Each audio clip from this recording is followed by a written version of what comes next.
All right, good morning, everybody. Time is now 9:31 a.m. Today's date is Tuesday, September 17, 2024. This is the time and place for our regularly scheduled business meeting. We are here in the commission offices in Helena in the Bollinger Room. I will call this meeting to order. Would my colleagues join me in reciting the Pledge of Allegiance?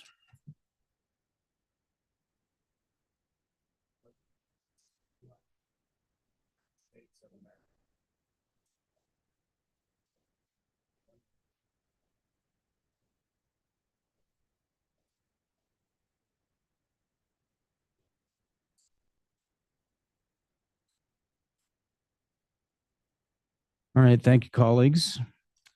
I would note for the record that Commissioner O'Donnell, Commissioner Pinocci, myself, and Vice President Fielder are present in the Bollinger Room. Commissioner Bukacek is excused today, so we do have quorum. All right, Montana Public Service Commission welcomes public comment on any matter that is on today's agenda or on any matter that is within the jurisdiction of the Montana Public Service Commission. Are there any public commenters in the room? All right, come on forward. Please state and spell your name and identify who you're with. Make sure the light is on the microphone. Yes, right there. All right, very good. Good morning. Good morning. My name is Jeremy Williams. I'm with North Star. Sorry, I had tonsil surgery last week and I'm very light. So Jeremy Williams, North Star, that's Jeremy Williams, Williams. So I'm just here to continue complaining. Squeaky wheel gets the grease type of thing. I was able to watch the YouTube video of last week's discussion that y'all had regarding our water service or lack of service, as the case may be. I just wanted to, keep in front of y'all because I know this has been a pain point for us for a long time, many years. I know that you guys are getting sick and tired of it too. I really want to continue for you to be sick and tired of it. I really enjoyed watching everything. I like watching the commentary. It made me happy that you guys are finally as tired of it as we are. So I just want to let you guys know that, the commission know that you have our full support. If there's anything that we need to do, that we can continue to do, that we can tell our residents to do. So I'm an elected member of our water board. So I'd like to think that I have intimate knowledge of what's going on, with the system, with the service that the owners are providing, and the lack of information that we're getting, from the operators that are running the system, because we're not getting any information from them as we request, which unfortunately the challenge is that they're not beholden to us. That's not a problem, because they shouldn't be, I guess, but they are beholden to you, but they're not playing in your ballpark either, from my understanding. And so my comment is to please don't let it slide off again, that it's assumed that because it's wintertime, when everything is great, nobody uses water, nobody uses all of the resources that they're supposed to be providing, that's acceptable, to that they've done what they're supposed to be doing, because they're not. We've seen it year after year. We had one good year where it rained every day, which was really nice. The system didn't deplete, but there's lots of options that this company can do, that this public service can do, and they're not doing it. There's lots of different options, and they've chosen to do zero of them. So I just behoove you to not let them off the hook, to keep the thumb on them. I know that I think it was you, Mr. Pinocchi, that said said something about you're not in the business of you're not in the business of running their system, but you're in the business of regulating it, and most of the time that's done through, somebody's checkbook, because when somebody touches my checkbook, all of a sudden things get done way differently, than when somebody just yells in the corner. So, I really appreciated the direction that things are going, based off of the commentary and the motions that were set forth last week. So, I just want to let you all know that you have our full support. So, thank you. All right, thank you, Mr. Williams. Anybody else in the room would like to make public comment this morning? Anybody else public comment in the room? Seeing none, is there anybody online that would like to make public comment? I am being informed there is not. All right, thank you. That ends the time for public comment.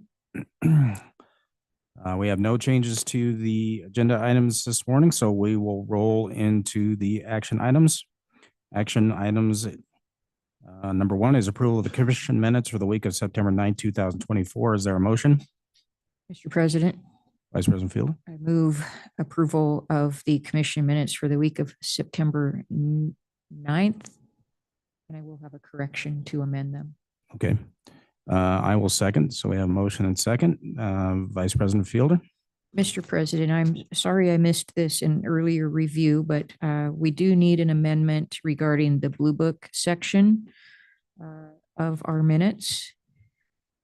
And my amendment would reflect that we had two motions. One, the first one was to amend the commission's proceedings policy to include the red lines based on discussion at the September 9th Blue Book informational meeting and distributed to the commission by Lucas Hamilton.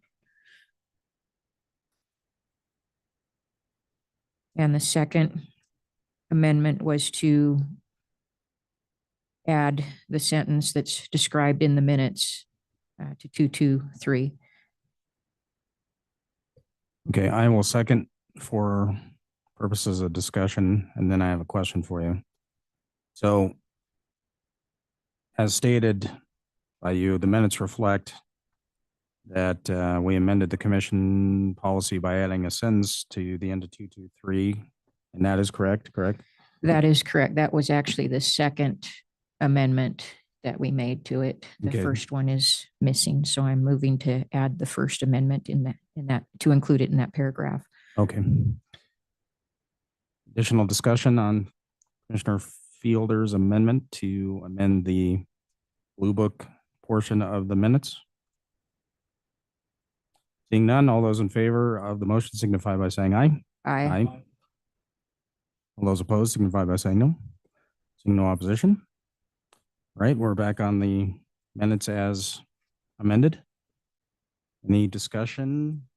Any further changes to the draft minutes? Mr. President, I will work with staff just on the clerical to bring that amendment we just voted on into proper form. Very good. I was going to ask you to do that, so you're ahead of me there. Any changes? Additions? Seeing none, all those in favor of the minutes as amended signify by saying aye. Aye. Aye. All those opposed signify by saying no. Seeing no opposition, motion carries 4-0. Minutes as amended are adopted. All right, work session or action item number 2 is a request by Commissioner Bukacek to change your vote on investigating Northwestern's Electrical Technical Advisory Committee. This was a vote that we took last week. As I noted, Commissioner Bukacek is not here. Therefore, we will not entertain a motion to change the vote. So we will allied over that action item. Work session item number 1 is docket 2024.08.078. This is the Havre Pipeline Company, LLC. We're here to act on the rural farmstead customer natural gas rates to consider approving an interim rate decrease for service provided on or after October 1st, 2024. Ms. Webster, maybe? Morning. Good morning, President Brown and Commissioners. My regulatory counterpart is going to start our presentation this morning. Good morning, President Brown and Commissioners. On July 31st, 2024, Haver Pipeline filed an application to adjust the rates charged to its direct rural farmstead customers. Haver's direct rural farmstead customers are charged a natural gas rate comprised of two components. That would be a gas component and a non-gas component. The non-gas component is a fixed rate, and the gas component reflects the average cost of gas over the 12-month period ending on May 31st of each year. In its application, Haver seeks to reduce the gas cost component of the bill by 55%, and this reflects the lower prices of natural gas during the look-back period, which was caused by increased production and reduced demand over the past heating season. When incorporating the non-gas component, which will remain the same, the overall rate paid by Haver Pipeline's direct rural farmstead customers would be reduced by 50.1% if the application is approved. And staff recommends approving Haver's application on an interim basis with rates to be effective on October 1st. And I'll turn it over to my counterpart in legal, Ms. Webster. President Brown and Commissioners, to talk a little bit about the standard of review for this case. As I'm sure you know, the Commission may approve a temporary rate decrease pending further process and a final decision in this docket. If warranted, the Commission may later reverse an interim rate change and order an appropriate rebate or surcharge. And in this instance, as Tim mentioned, staff recommend that the Commission approve Haver Pipeline's interim request because the requested rate decrease is just and reasonable for interim purposes. We are happy to take any questions from commissioners at this time. Thank you. All right, thank you. Ms. Webster, is there a motion, Commissioner Panocci? Thank you, Mr. President. Make a motion to support staff recommendations. I will second. We have a motion and second discussion. Commissioner Panocci. Thank you, Mr. President. I should have asked before the meeting, but I'm just curious, how does Haver's rates, new rates, compare to, say, Northwest Energies or MDUs? Are they less money or more? Just curious. President Brown and Commissioner Panocci, I, off the top of my head, I'm not too sure, but I could definitely, do that comparison and get back to you.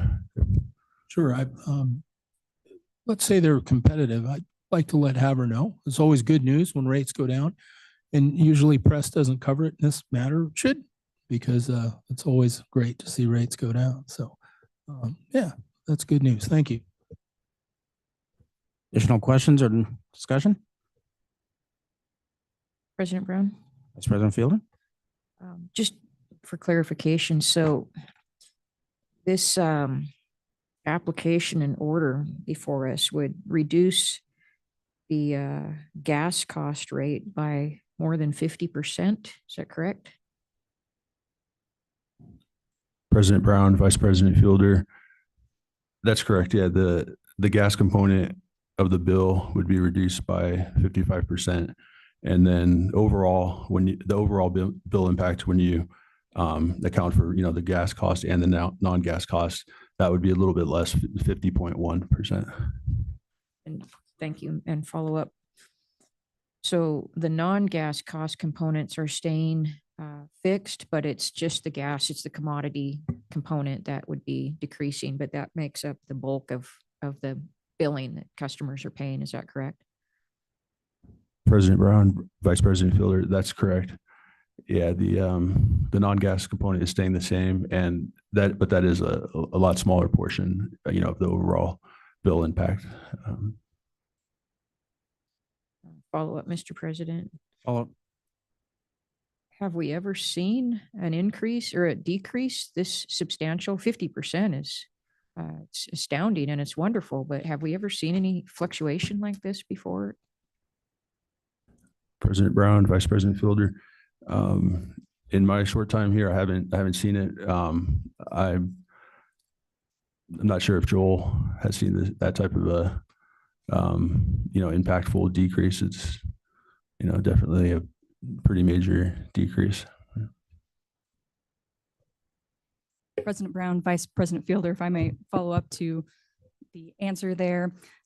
The staff memo that was provided to commissioners lays out some of the percentages for rate adjustments over the past few years. And in 2020 to 2022, we did see substantial increases for Havre Pipeline. And now in the last year, we did see a substantial decrease of 25%. And I think, as Tim stated, this is a unique percent decrease, but we have seen substantial increases in the past few years. And so now the rates are coming back down. Thank you, President Brown. I see the table and that's helpful. I think in the context of Commissioner Pinocchi's question, it would be helpful to look at the net result. Considering all of these different fluctuations in costs, it'd be nice to know what the net was and where we're at now with pricing compared to prior to the 2019 docket.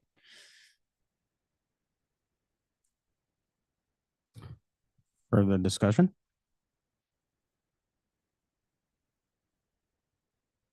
Further discussion? Seeing none. All those in favor of Commissioner Pinocchi's motion signify by saying aye. Aye. All those opposed signify by saying no. Seeing no opposition, motion carries 4-0. All right, thank you. Work session item number 2. This is docket 2023.03.024. This is Flathead Utility Company, otherwise known as FLT.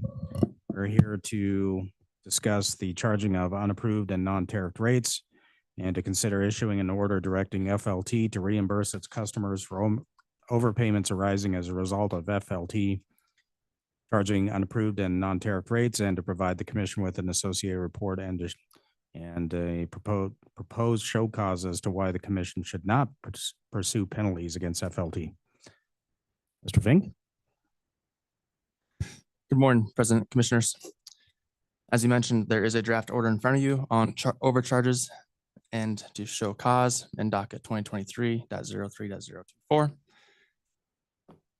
On March 26, 2023, Flathead Utility Company, also known as FLT, filed with the commission an application for initial rates and charges and rate increases. In the application, FLT requested increases to the tariff rates for the Country Estates water system and the Hilltop Terrace water system. On December 5th, 2023, the commission issued final order 7892D addressing FLT's application.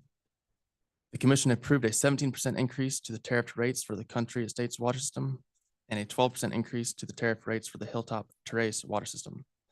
Subsequently, in docket number 2024.04.045, FLT filed another application for rate increases for the Country Estates and Hilltop Terrace water systems. Information in that application suggested that FLT may have been charging rates for those two water systems that were neither approved by the commission or tariffed. Upon inquiry by the commission about the rates being charged, FLT acknowledged that it had been charging incorrect rates and that its actions had resulted in overcharges to those two water systems for approximately 5 months. Because FLT violated Montana Code Annotated 69.3.305, the commission has the discretion to order FLT to provide refunds or credits in addition to paying interest where appropriate. FLT agrees refunds or credits are warranted and proposed 3 solutions to remedy the overcharges. FLT's proposals were one-size-fit-all remedies and are unlikely to both adequately and accurately compensate its customers for their overcharges. As indicated in the draft order in your reading materials, FLT's action in overcharging its customers violated 2 statutory provisions. Montana Code Annotated 69-3-305, which prohibits utilities from charging or collecting untariffed rates, and Montana Code Annotated 69-3-206, which basically requires utilities to comply with the commission's orders. As a result of these violations, FLT is subject to the penalties set forth in Montana Code Annotated 69-3-206. Therefore, the draft order states, within 45 days of the date of this order, FLT must credit its customers for the amount each customer overpaid. Within 50 days of the date of this order, FLT must provide the commission with a report described in paragraph 19 of this order. And FLT must appear before the commission to show cause why the penalties as prescribed in Montana Code annotated 69-3-206 should not be pursued. Alternatively, FLT may waive its right to a show cause hearing and file a written response to this order. You'll notice that in the draft order in your reading materials, the date and time for the show cause hearing is blank. The commission has a couple of options for setting the date. It could hold the hearing before the recommended report is received by FLT, or it could hold it after the report is received. Staff has no particular recommendation as to the timing of the show cause hearing. With me today is Ms. Bahowski, and we are available for any questions. Mr. Fink, can you run through the options again right there at the end, please? Certainly.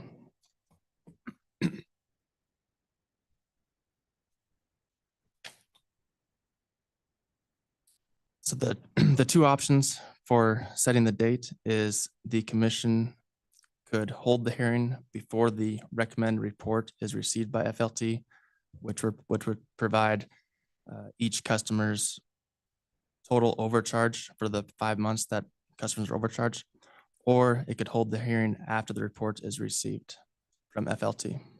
Excuse me, clarification, which report? You're talking about the 50-day report that they have to make? Mr. President, Commissioner O'Donnell, the report would be from FLT providing each customer's total overcharge. So it'd be an exact amount from each customer in which they overpaid for the for the 5 months. But that the 45 days, they have to reimburse them. 50 days, they have to do the report 5 days later. So you're talking about that report. That's correct.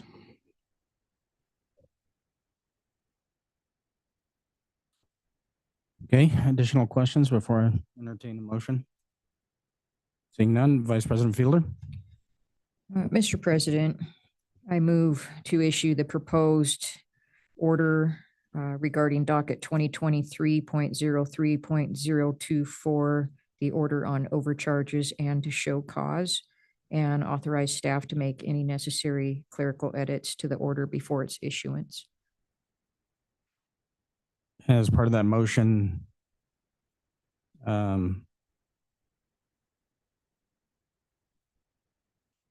you proposing to have the show cause before or after the 50-day period? Mr. President, I thought we'd take that up separately because I think there's some discussion needed with that. All right, very good. All right, is there a second? Commissioner O'Donnell is seconded. Motion and second, Vice President Fielder. Yes, Mr. President, my interest in this is seeing that customers receive their credit or refund as soon as possible, and we get to the bottom of this as soon as possible. So I'd like to move forward with the show cause hearing before waiting for the report. That would be my preference, but I'd be open to, other opinions. But that's what I'm inclined to move. All right, clarification, Mr. Fink, does the motion have to set a date certain, or you just need guidance from the commission that as to the timing? Ms. Vassie can correct me if I'm wrong here, but we just need direction as to the timing.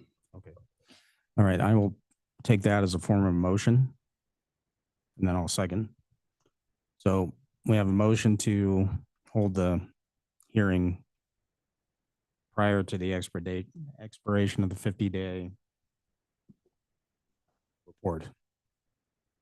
Yes, Mr. President, and then allow staff to work with the schedule on picking the specific date and plugging that in before the order's issued.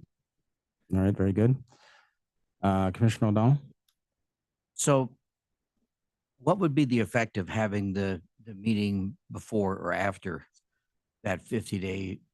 I would think that when you have it before, you're going to verify that what they're doing. But then if they don't do it by the end of 50 days, we have to have another hearing. I'm confused as to what what options the commission has relative to whether it's before or after that hearing date. Oh, Mr. President, Commissioner O'Donnell, the difference between the dates would be this. There is no question that there are violations that have occurred. They've already been acknowledged by FLT. So there's no question that the commission has the ability to pursue penalties because of the violations. The only benefit of waiting would be that you would have in front of you at the time of the show cause hearing information in the report. It would identify for you how much how much each individual customer overpaid. We don't know that at this point. At some point, the commission will need to consider whether, in light of receiving that information, whether penalties might be appropriate. But it won't change the fact that the rates that were charged were not approved by the commission and they were not tariffed. So those violations will stand regardless. So I don't know that an additional show cause hearing would be needed. Once that information is received, the information, as I mentioned, will tell us whether, will allow you to determine whether or not a penalty would be appropriate. But there won't be any additional violations unless, as you say, if for some reason FLT did not either appear before you at the show cause hearing or basically does not respond to this particular order. Based upon our communications with FLT, staff does not anticipate that will happen. We anticipate that you will receive some kind of response from FLT based upon our conversations with them about this matter previously. Follow Follow-up. Thank you. So, Mr. Fink, you mentioned that FLT proposed a one-size-fits-all, which is unacceptable. Can you elaborate on that a bit? What are they trying to say that? Are they asserting that they don't know how much each person would be reimbursed?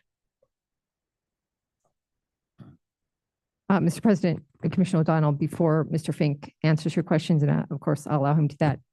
Can do it better than I, but I just wanted to make one thing known. The way that FLT presented their remedies was somewhat ambiguous. So to the extent you see them identified in the order, it was to staff's best understanding as to what the actual proposals were. So there may be some variation as to what they were actually proposing that we couldn't exactly figure out in the materials that were submitted with the proposal. So Mr. Fink, with that, I'll let you. So Commissioner O'Donnell, the three remedies that FLT proposed were: one, provide the customers with 1 month free of water usage for the month of February in 2025. Two, provide a one-time set amount refund to the customers in February 2025. And three, credit the customers for country estates 1% of the approved rates in docket 2024-04045 for 14 months, and credit Hilltop Terrace customers 3% each month for the approved rates in 2020 in docket 2024.04.045 for 14 months. So that is where we analyze that as a one size fits all for all three remedies. Follow up. Thank you, Mr. President. Yeah, I find those to be very, very difficult. Neither one seems to indicate that the customer would be reimbursed for exactly what they were overcharged, which doesn't seem fair at all. Also, you mentioned about the reimbursement with an interest rate. If we pass your recommendations that didn't include an interest rate, penalty interest rate, what would you? I mean, you haven't addressed that. Would you address that now? What that should be or could be? Mr. President, Commissioner O'Donnell, we haven't addressed that because we actually don't know what the overpayments were. And we can't guess because of the way the tariffs are set up for these two water systems. It's based on water usage. That's a big component. And so, as you indicated, every customer's usage may be different. It may be different for every month. And so at this point, we have no idea like how much the individuals actually overpaid. We know that the country estates were overcharged by 1%. We know that the Hilltop Terrace customers were overcharged by 3%, which is why we recommend that we get a report that will tell us per customer how much each person overpaid. And once we have that information, staff may be in a better position to recommend whether a penalty may or may not be appropriate. Final follow-up. All So it would seem to me that because the FLT had come to us with a rate request just very briefly before this overcharge, that they were extremely well aware of this. And so I would think that the best thing to do would be to order them to come up with a direct dollar for dollar reimbursement plus a charge of interest. I would think 5% annualized would be a moderate rate of interest that would be onerous to them, but would certainly indicate that they did something wrong and that they have to pay a penalty for that. Mr. President, I don't know how to incorporate that into this motion or some other motion. Did you want to address that? Oh, thank you, Mr. President. Commissioner O'Donnell, just one comment. Part of the reason staff would recommend that we not do that now is because potentially the overpayments are de minimis. We don't know. Some customers may have overpaid $1. Some may have overpaid $100. We don't know. And so that is why our recommendation is that we get the report and then present to the commission a recommendation on whether or not a penalty should be imposed. Okay, Vice President Fielder. Thank you, Mr. President. So a few burning questions, but let me know if I just need to wait to get an answer from the show cause action. But did they indicate why they overcharged right after the commission issued an order with specific increased allowances, and then they violated or they went above and beyond that immediately? President Brown, Vice President Fielder, they did not indicate why the incorrect rates were charged. Okay, well, When- we'll wait and find out, I think. But that's one question I will expect an answer to.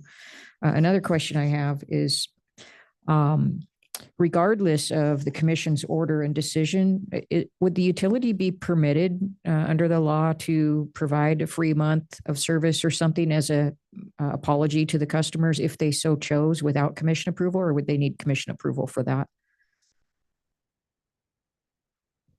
President Brown, Vice President Fielder, I think that would be up to the utility discretion, whether they would want to provide a free month. Mr. Hamilton? Thank you. Thank you, Mr. President and Vice President. To answer your question, the utility cannot deviate from the tariffs on file with the commission. So they can't give any sort of special discount for a period of time without the commission's prior approval. Okay, thank you. Well, I hope that they'll propose something to help make up for this when we hear from them. And then my final question had to do with the date. And I think I'm hoping that they can produce that report that's required earlier rather than later. I would expect that they should come with all of the information that they can provide to us so that we can understand their perspective on the matter and make a well-informed decision. Thank you. Mr. President, may I address Vice President's last comments? Of course. Thank you, Mr. President, Vice President Fielder. Based upon our conversations with FLT, it's our understanding that they can have this information calculated and determined within 3 weeks, how much each customer overcharged. So just bear that in mind. That's the only information we have about how much time we understand it will take them to determine how much each customer overpaid. Thank you, Mr. President. That's what my sense and that's what I suspected. So that's why I want to go ahead and move forward quicker rather than waiting for the entire 50-day period to lapse. I'd like to get this moving along and get it resolved as quickly as we can. Thank you. All right, further discussion or questions?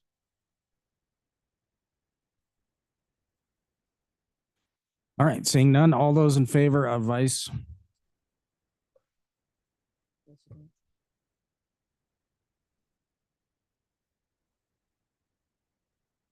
That's the motion we're on, right? That's the date. Okay.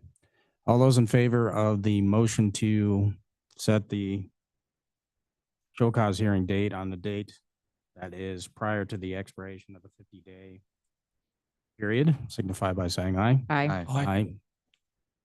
All those opposed signify by saying no. Seeing no opposition, motion carries 4-0. We're back onto the underlying motion as amended. Discussion? Seeing none. All those in favor of Vice President Fielder's motion as amended to issue the draft order, signify by saying aye. Aye. Aye. Aye. All those opposed signify by saying no. Seeing no opposition, motion as amended carries 4-0. All right, thank you. Work session item number 3. This is a commission initiated matter. This is a litigation status update. The commission will need to receive an update on currently pending litigation and to discuss litigation strategy. This portion of today's business meeting will be closed to the public. I would note for the record that the presiding officer of any meeting, which is me in this case, may close the meeting during the time the discussion relates to a matter of litigation and/or litigation strategy, and the presiding officer determines the need to protect agency litigation decision-making and discussion exceeds the merits of public disclosure. I've determined as the presiding officer that the discussion in this closed session will involve discussions and decision-making related to ongoing agency litigation in which the agency is involved as a party. Accordingly, as the presiding officer of this meeting, I am closing this portion of the meeting to the public. But before I do, I would just announce for the record that upon the conclusion of the litigation status update, today's business meeting will be adjourned. A couple announcements before we go into closed session. Tomorrow, Wednesday, the 18th at 11:30 a.m. up at the state capitol, the interim budget committee, section D, will be meeting. The PSC will provide an update through Vice President Fielder on PSC's budget. And then for those that pay attention to these matters, our next commission business meeting will not be until Tuesday, October 1, 2024. We will not be having a business meeting next week. All right, we'll move it. I'm sorry, what? Not in a business meeting. The colloquy there for those listening was whether or not we have a second public comment period. We do not at business meetings. We do hearings. All right, we will now move into closed session. Why don't we meet in 7 minutes, 10:15?